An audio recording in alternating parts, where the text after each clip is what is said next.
Good morning, everybody. My name is Gottfried Steiner. I welcome you today to our second webinar of the Level Up series.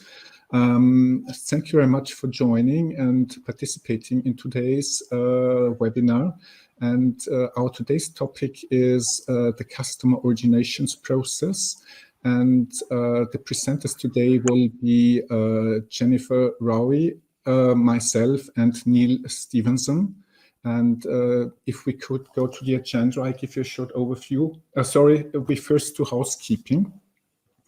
As in the last time, but for those who are especially new as well, I want to give you a rough overview how you can navigate in this hop-in browser in order to ask questions or give us feedback. So on the important pane is the right-hand side. So you see in the events part, you see chats. You can give us feedback and ask questions there on the right-hand side. You can alternatively go to the stage tab as well and use the Q&A function and put your questions there too. So in the background, our colleagues will take care that we are not missing your feedback and any questions, and we will answer questions related to the topics at the very end. A further hint is if you look above the event tab, there is a small arrow which is pointing to the right-hand side. You can use this arrow in order to minimize the chat pane, which then allows you to see the presentation, hopefully in a bigger presentation. And the last one is if you maximize the browser view, which removes the menu bar. This is another tip in order to increase the presentation area and allows you to read even the small fonts. So that's it for the housekeeping. Having a look at the agenda today is I'll give a short introduction. So we have here still Herman Peters. We have to apologize him for today. So I took over this role and I will then continue with the first menu point, which is more data for better decisions. So I will give you then a brief introduction on that. Then Jennifer Rowie will talk about the integration of data sources, which we consider in the origination process as one of the key factors in order to make it fast and easy to add new data sources. And in the third part, Neil Stevenson, the Vice President of Software Product Management, will speak about origination platforms, on-premise versus cloud solutions, what are the current trends, and the key role in the origination process of an appropriate originations platform. In the end, we will have some time available to deal with some questions and answer some questions which you might have. And let me repeat again, so please feel free and use the event or the stage tab in order to post the questions, which we then are happy to answer at the end. Okay, let's start. My part I'll talk about right now is more data for better decisions. Let me give a short introduction of myself. So my name is Gottfried Steiner. I'm based in Vienna. I'm a business consulting, supporting our clients with scoping and designing the solutions in the origination process, but not only that, for other areas as well. But today we cover on the origination process, and I'll want to give you an overview which data can be used in addition to currently traditional existing data sources.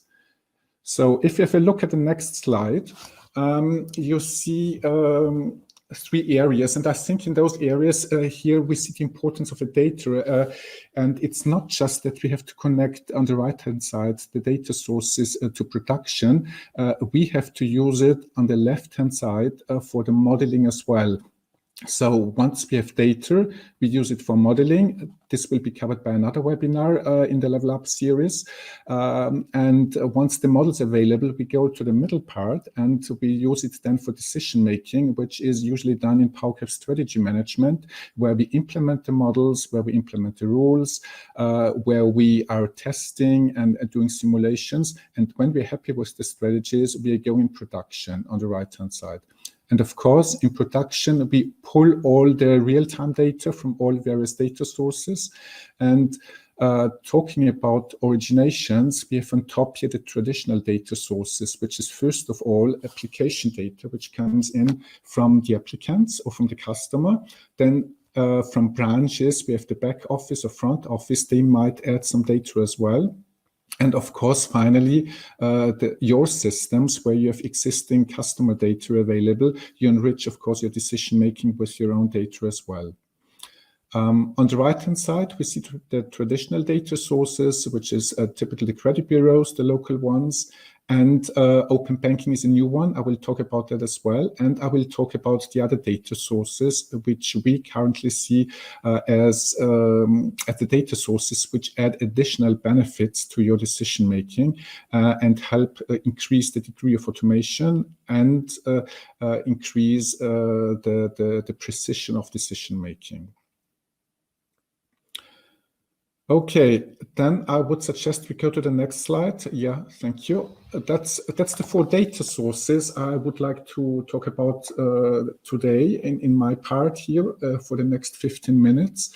And first of all, I titled this that better insight for more reliable customer assessment, and more data is better. But yes, more data is better if you use it properly. So, and if we can extract the right information out of all the data. And as an example, I would like to give an overview of the transactional data, which is from the PSD2 directive, the data which gives us lots more insight into the financial situation of the applicants. The second one is the behavior data, which allows not just only understand the customer from a risk behavior perspective, that's the most usual one, but even go beyond that, adding a value aspect as well. And that's what I want to cover in this area.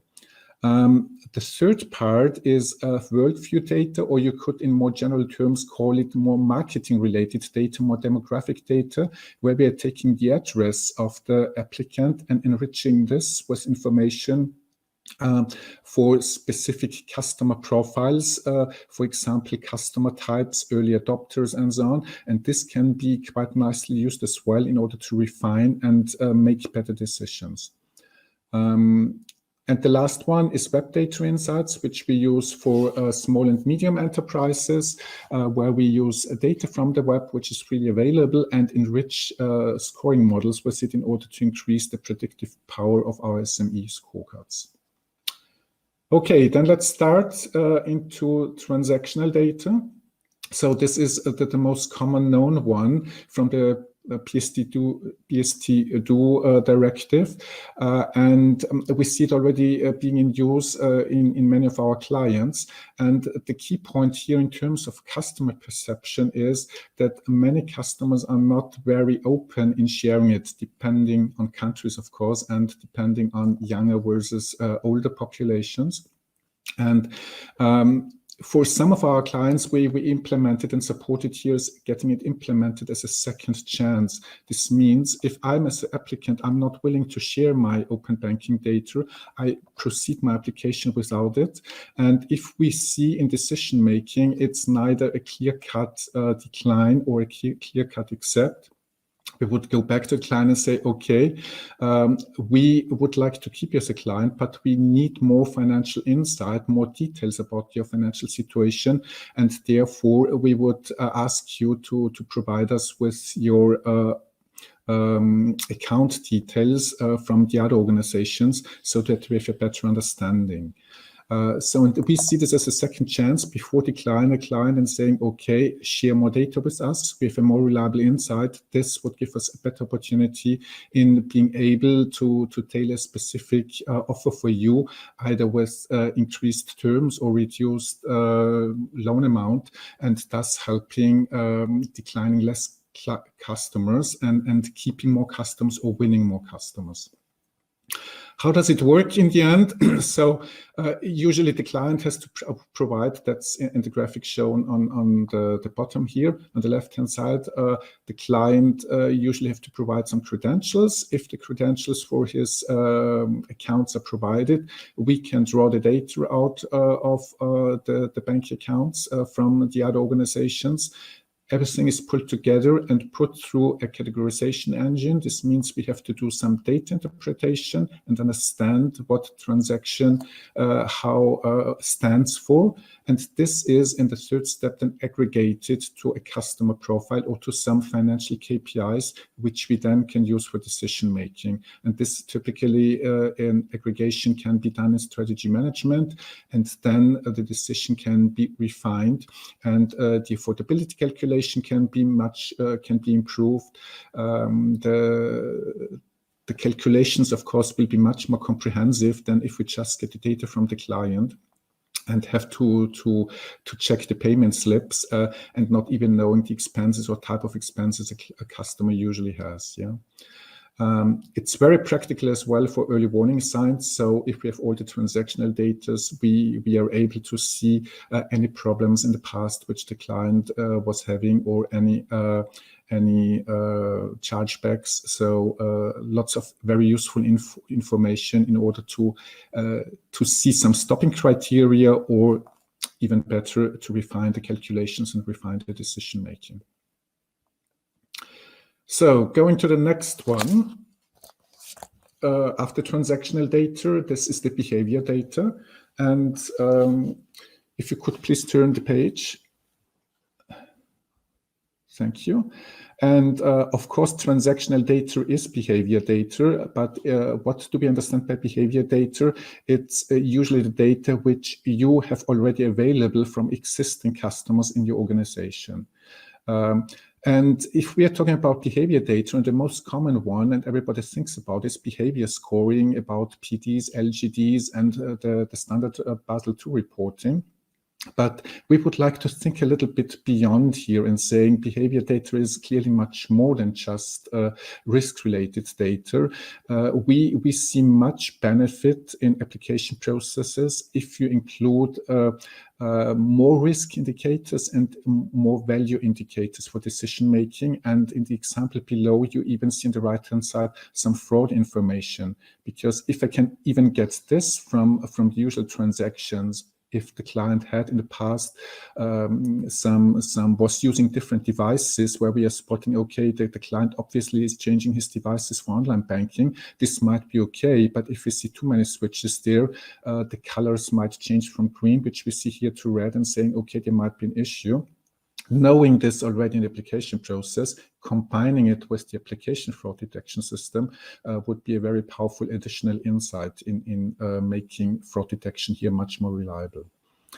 But on the other hand, I'm talking here on the risk and the value part, is refining a decision, not just saying from a behavior score, the client is performing maybe okay, but not that good, but then using some value-related KPIs as well, and saying, is the client actually valuable for us? How much value did he bring to us in the past? How much do we expect in the future?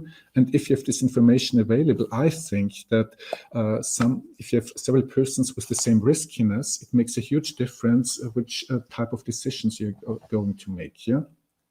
If you're either reducing, for example, a loan amount, or trying to increase or reduce the terms, this gives you more flexibility in making more specific decisions, not just only from a risk perspective, but from a value perspective. Because you might be very well willing to take a higher risk if you see that the prediction for higher return and income from the client is there as well. So this might even overcompensate this additional little risk. Yeah. So I think it's very important having a very broad view, understanding a client from all perspectives, and making a well-informed decision, not just from a risk perspective, but from a value and a fraud perspective as well. If you jump back again, please, Jenny. Thank you. I just wanted to point out here that you can read the example which I posted here is there are traffic lights saying green is good, yellow is medium, and red is bad, and that the arrows are indicating trends. Are we improving on that within the last weeks or months, or are we worsening? And the numbers are saying 1, 2, 3 is green, 3, 4, 5 is yellow, and 7, 8, 9 would be red. So that's an example for a categorization system for KPIs we are using. Yeah. And the red one here is share of wallet, saying, okay, this customer is not having his salary account with us most likely, and there's a big chance of doing cross and upselling. And you see already this information helps us to use the application process already and propose potential additional products. So key message here, use the data which you have available and go clearly beyond risk data, because this is usually quite helpful in refining all your decision making. Okay, then the next one is a more marketing related one, which is worldview. That's what we are having our portfolio and are able to offer. But in general, many markets are having marketing related data and marketing related offers available. And if you have looked closely in the slide before, you would have seen that in the value part, I've already included some customer segments or target groups. And that's exactly what we are seeing here in this small example. So worldview is providing some insight into demographics, and it's based on address, not on names. This means we are looking at the specific address and we are looking at the neighborhood, and then deriving what is the dominant segment of this neighborhood. And for example, you have some types here, which is starting with, on the first line, with city dwellers. Maybe you cannot read it here, but those are the very young ones with high income, for example. The second one would be again, very high income, but older population with homeowners in very prestigious situations. And the more we go down, we go to urban workforce and to young families, and this helps us. And just think of a situation where we have to make a decision or a decision on pricing. Is if you have this information available, and in terms of pricing, it could give a clear indication of price elasticity, because if you're addressing well-settled homeowners in a specific age, this could mean that you could keep a certain pricing, that they are not so price sensitive. If you're going to young families, they most likely are much more price sensitive, and you have to attack or to propose a very attractive pricing in order to win those clients.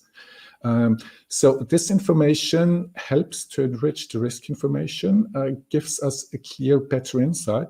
And where we usually see the biggest advantage is if the credit bureau data is not reliable or not available for a specific person. Then we say we're just looking in which environment is the client living, what is the predominant type of customers in this area, and this gives us an additional insight here as well. Furthermore, it could help to enrich your scoring processes, because what we saw, at least in the past, is postcodes, for example, in scorecards. And what such address checks are doing, instead of using postcards, we even go more specific, going to a specific, very small area and using here a dominant category. And we get provided here average income, for example, as well, and age distributions. And this can be used as a more refined regional ingredient in scoring, and help to improve considerably the predictiveness of scorecards as well. Good. Then the last one for today is Web Data Insight, and this is one which is specific for small enterprises and cannot be used for private individuals. And the idea is that we are using here insight from the internet, and we can basically use all the data which is available. And the key challenges is, of course, pulling together all this data and turn it into some information which can be used for decision making. I'll give you a short example, which you see in the bottom here, is for a restaurant applying for a loan, for example. We would then try via Google search to get all the information which is available on the internet, which is, for example, the reviews. And we see here there were 2 more reviews than in the previous period. So we see some increasing turnover, increasing good reviews. Then we are searching if the restaurant is listed somewhere on government pages. The third one is in which neighborhood is it located, the restaurant? Is this a good location or is it not so much for a restaurant, which is, for example, part of the worldview data as well? And the final one is, do we have contact information as available? How often do we see some changes in the internet? And that's information which is put together, then categorized. This means interpretation and machine learning. And then we provide a custom tailored score. This means we get a score, and usually we use this score in modeling then a customer specific scorecard together with the full application data. And we usually see quite a good uplift in Gini coefficients. For example, if the Gini coefficient before was around 50, it would be afterwards around 55. So we've done it with several clients, and it brings quite some dramatic uplift. And I think this is quite important for SMEs, because we know that SMEs are behaving in a quite different way, because we have different industries, we have different bookkeeping systems, we have different regions, and this makes it very difficult very often to assess SMEs appropriately. And if you have some additional data like the web data, it clearly helps to improve the predictive power of your scoring models. So this would basically close my part of the 4 additional data sources, or alternative ones, which extend the traditional ones. And what we very often hear is, of course, about the challenge. Yes, we would like to integrate it into our origination process, but it's not that easy to do it. It necessitates IT effort. We have to implement new interfaces, and that's exactly the challenge which Jennifer is addressing right now, and she will give you some insight how we can deal with that in order to facilitate in a very easy way data integration in PowerCurve. So Jennifer, over to you. Thanks, Gottfried. Yes, data integration is definitely one of the areas that our clients are telling us they have a lot of challenges in. To help facilitate making it easier for our clients, we've put a big focus in recent years on moving towards integrating mainly via REST and JSON, but not only providing the ability to integrate within the business process engine environment, but also within a decision process flow. So for those of you that are familiar with our software, you would then be able to run an integration directly from Strategy Design Studio, not just from Originations Design Studio. So the key focus point that we've put within this is utilizing Swagger in the definition of the REST calls to make it easier to consume new code, and then providing a visual integration tool to help integrate and, if necessary, manipulate the data. I'm just going to go across into the Design Studio to give you a quick idea of what that would look like. I've opened the Design Studio here within a decision process flow, as one might define within an origination system. And it's got a few steps. One, preparing the API request. I've got an empty block at the moment for calling it. And then one for deciding what you're going to do with that data once it comes back into your system. So the first step would be bringing a defined REST call, the REST call that has been defined utilizing some Swagger code, and drag that into the flow that sits within my solution.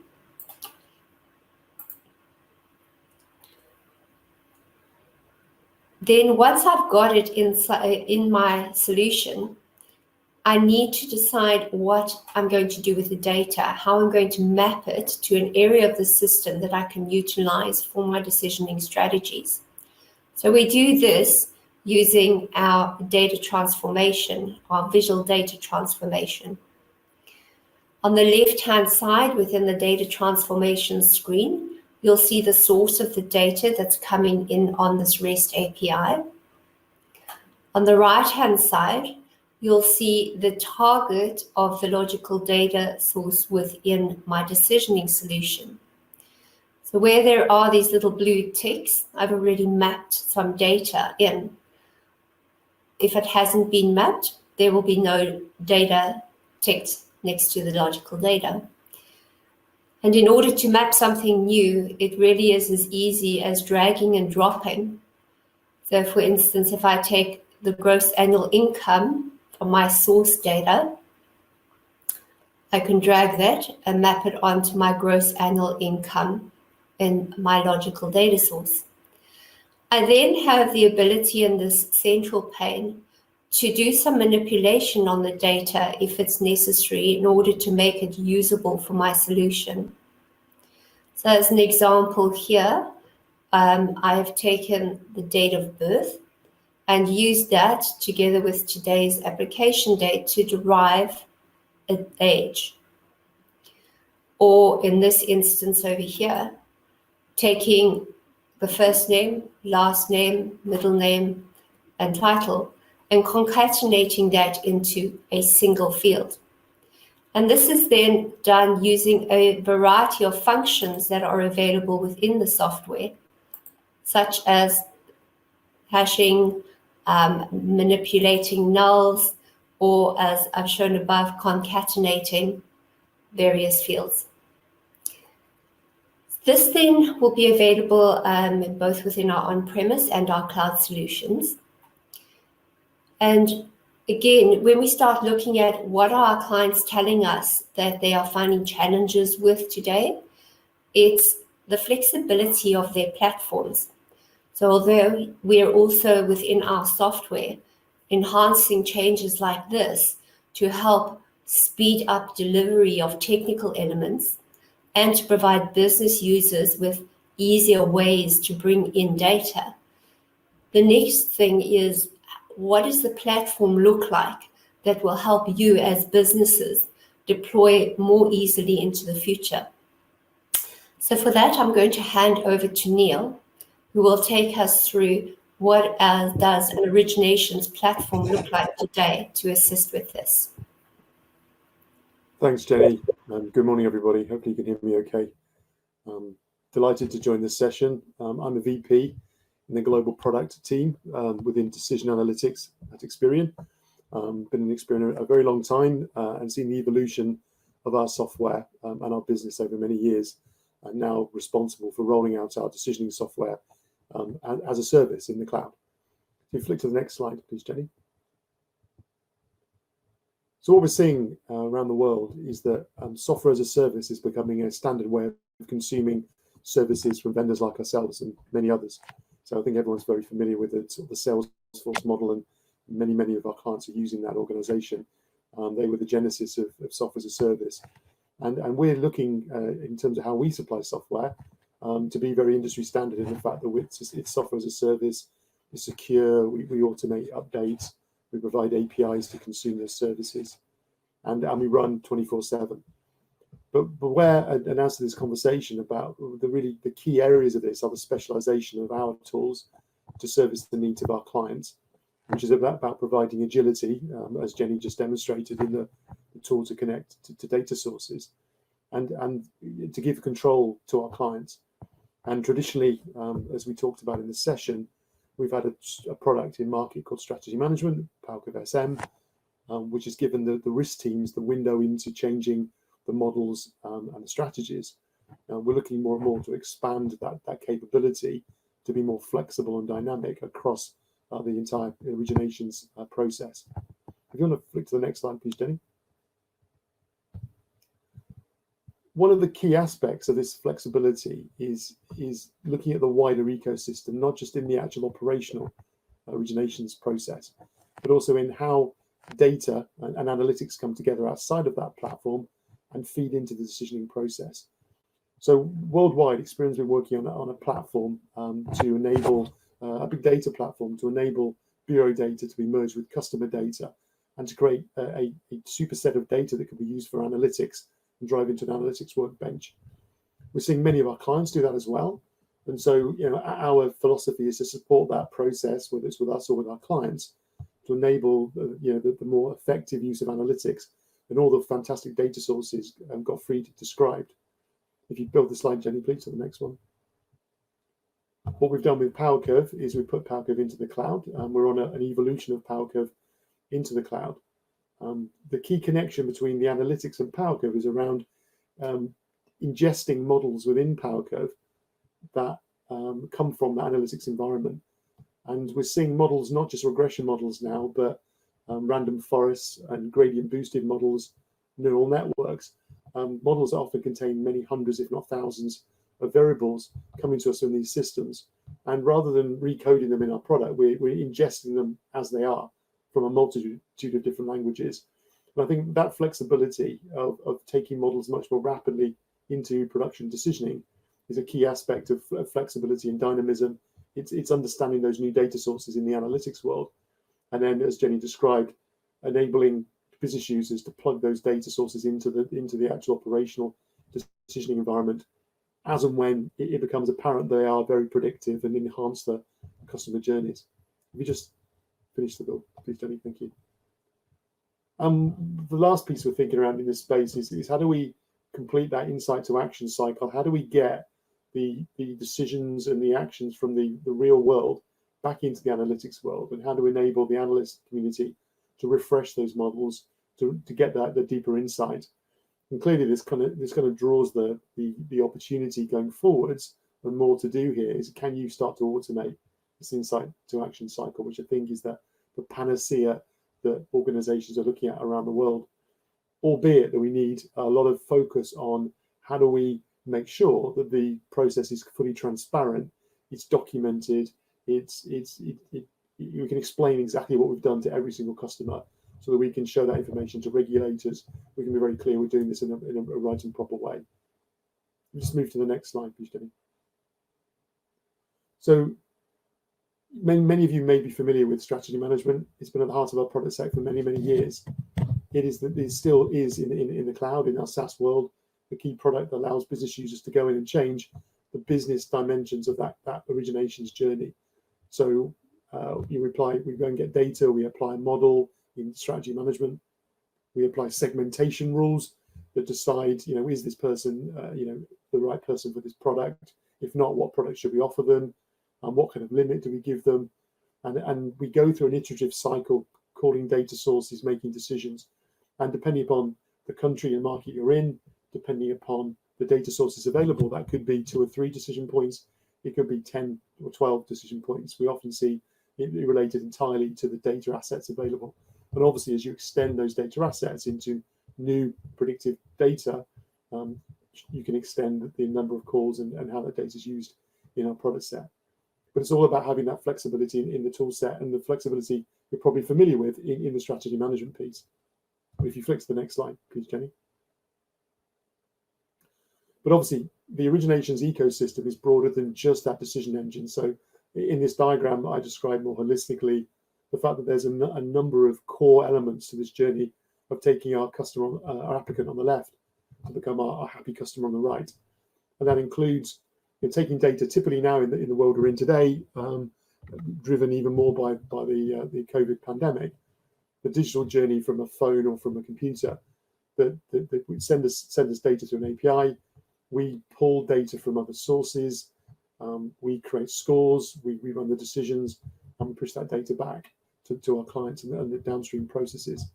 And we've essentially created 10 modules, those 10 pink boxes in the middle of the slide, 10 modules to drive those kind of journeys. And we talked about the strategy management piece as one of them, but our aim and goal is to extend that kind of business user studio across all of these different elements, so that business users can come and change the entire process. But they're still work in progress with us. But we have the tools internally. We're piloting how we can extend those tools to clients more holistically to have that flexibility. Obviously, like SaaS vendors, it's a choice for clients. They can use our professional services.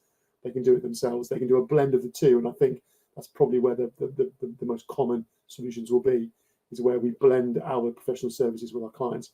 So we impart all of our knowledge from across the region and the globe into those solutions to look at how they are continuously perfected and improved in this space. because nothing stands still. We'll just move to the next slide, please, Jenny. I think last but not least in this space, clearly it's about flexibility, it's about agility, it's about working with data sources, whether they're new ones or traditional ones. It's having really effective decisioning processes and linking with analytics. But one of the most important pieces ultimately is that to get the customer to have the right journey, they must get responses back through the channel quickly. So whatever we do in analytics, whatever we do in decisioning, it's got to perform, and it's got to perform very fast. Because if they're on the end of the phone, I have an 18-year-old daughter who's glued to her mobile phone with her thumb, as I'm sure many of the people on the call will have the same experience in their family. And she's not very patient on any kind of internet site that doesn't respond to her quickly. So I always think of her as the sort of the ultimate customer for this kind of dynamism. Quick response, very accurate, tailored for her, really focused on who she is and what she wants and how she wants the journey to be given. In the North America team, as a proof of our capability, early on in our SaaS journey, we deployed our origination software at the heart of our marketplace solution in the United States. So as you can see on the bottom left, we get something in the region of 4 million hits a day on this site, and we run the strategies for 60 different lenders on this site.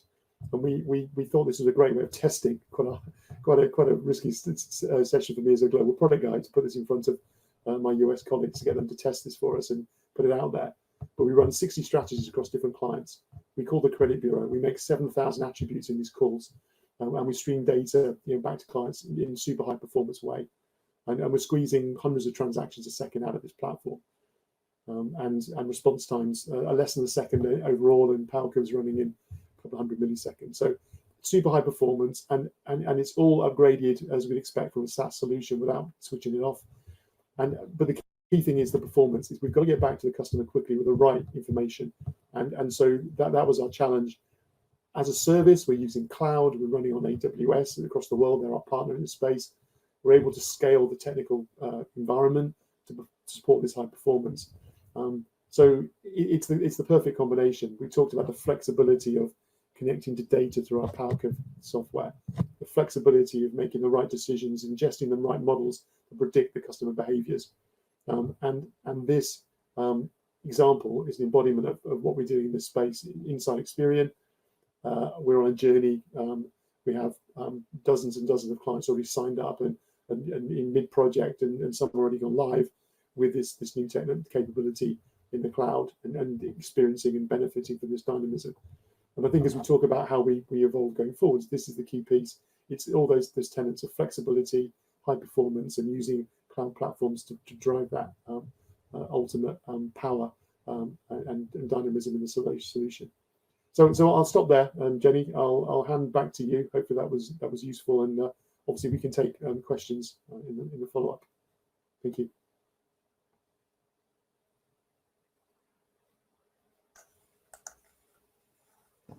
Okay, thank you, Neil, very much for your overview on the solution, on the solution as a service, which we're able to offer as well for the originations process.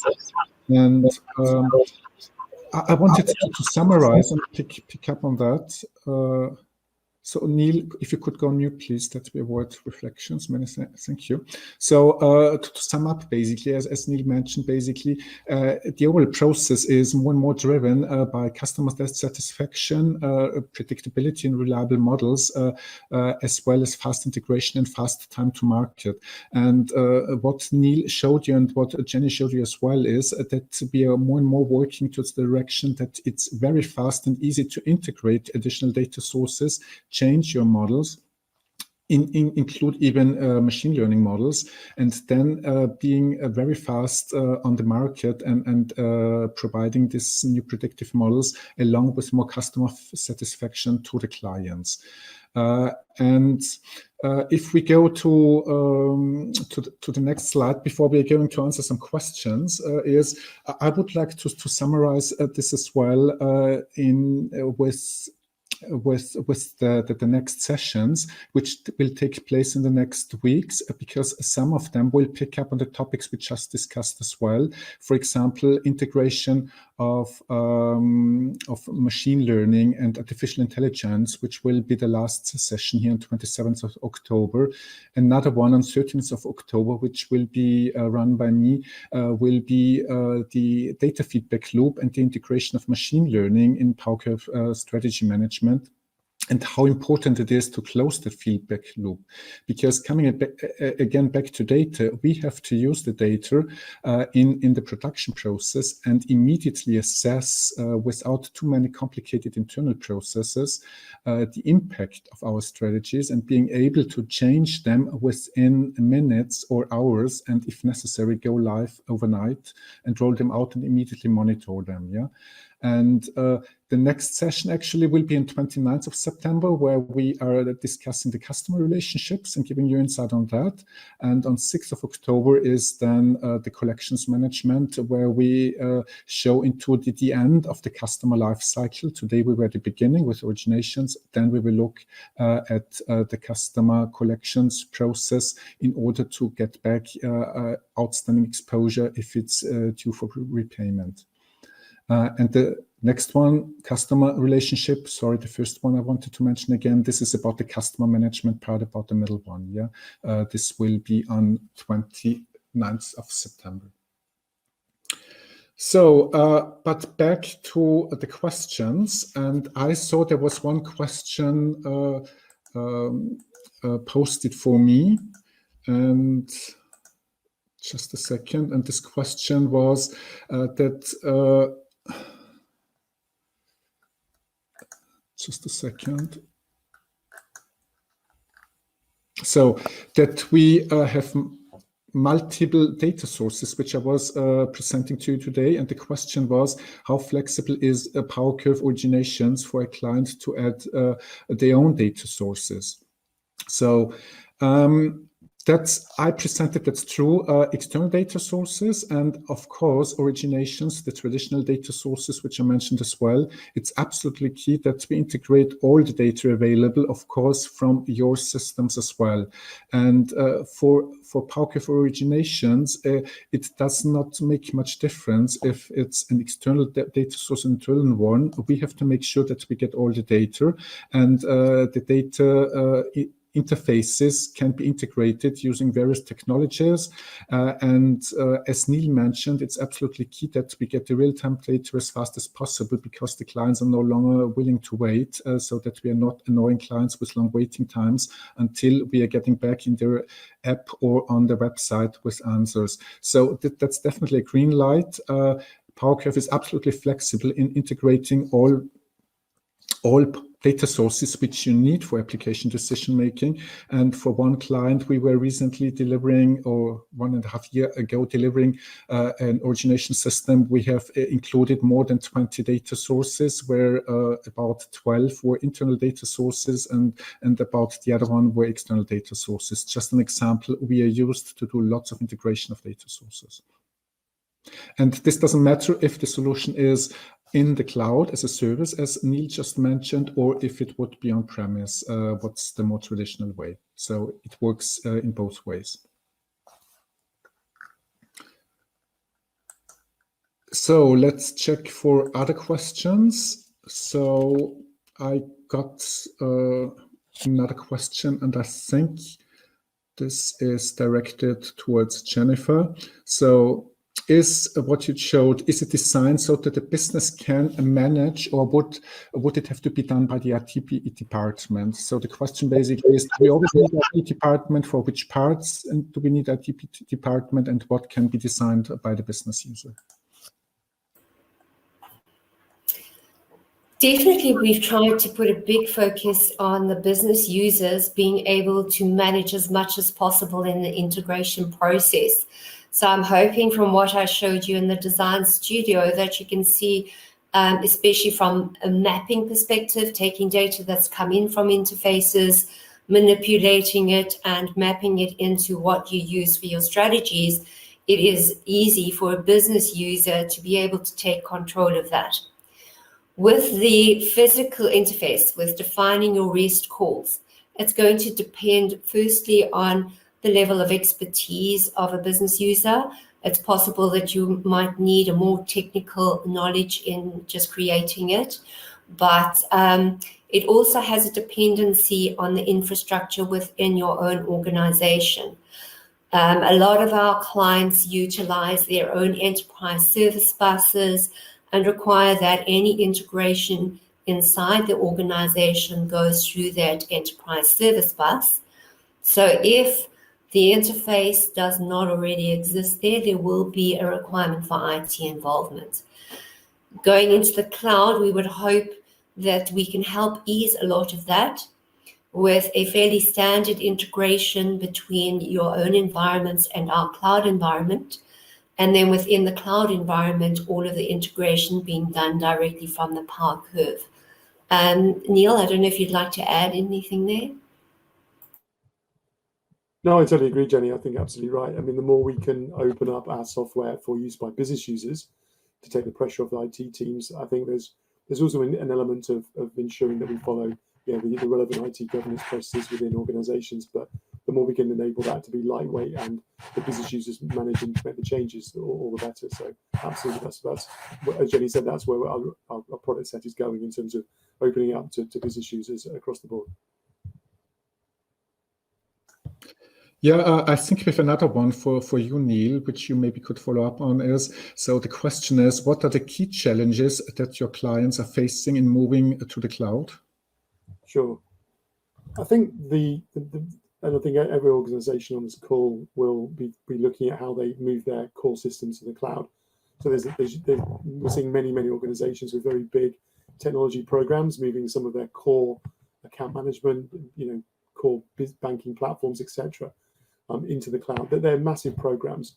Where I think the organizations like ourselves play a part in this is providing our services as SaaS, as software as a service, so that we actually take away some of the overhead of that migration process by providing our services as APIs, by logging onto portals. So we take away some of the heavy lifting of running our software and run it as a service, and therefore the IT teams can focus on these big heavyweight programs.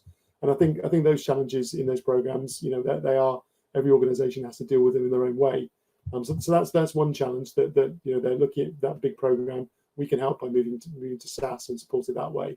I'd say the other one is just often questions and concerns around how, if moving to a cloud or moving to SaaS, what that does in terms of things like security and data storage. And we do a lot of work with clients on explaining how we store data, how we ring fence data services from other clients, how we protect that data. And we're super confident that actually running things in the cloud is actually the best way to protect data.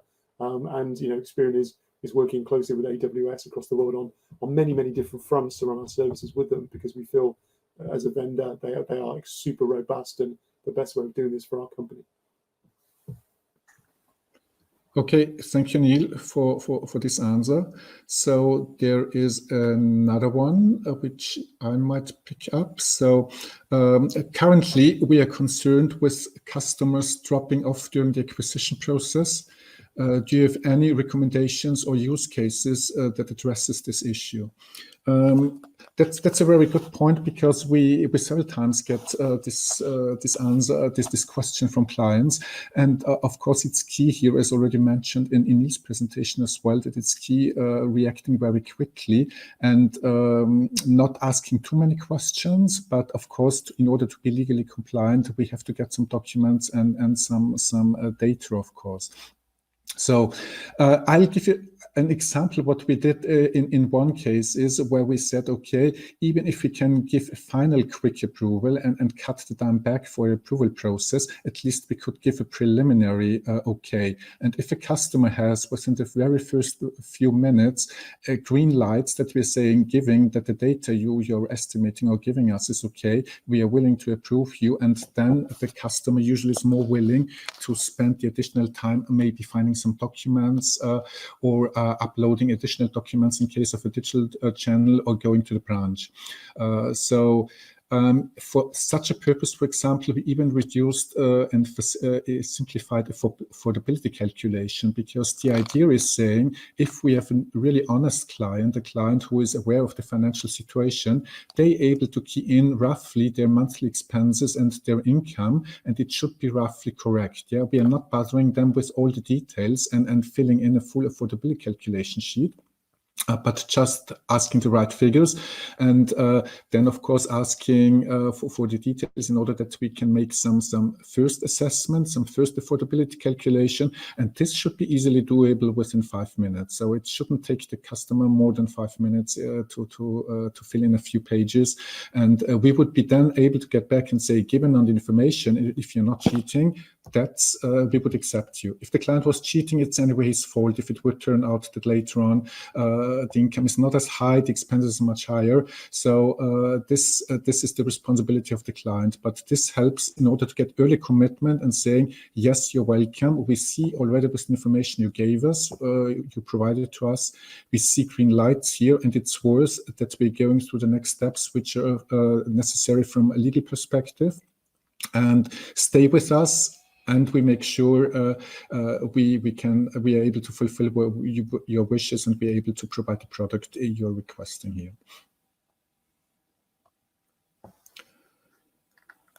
So, and maybe let's look at the time. Yes, we still have some minutes left, and we have another one. And I think it's about compliance. This might go to Neil then.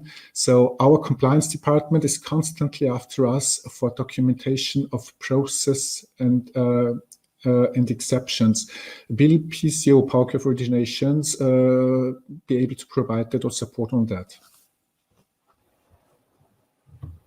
So yes, simplistically, yes, absolutely. We can provide. The Power of Studios are very graphical, so they provide clear imagery of the processes that we're following.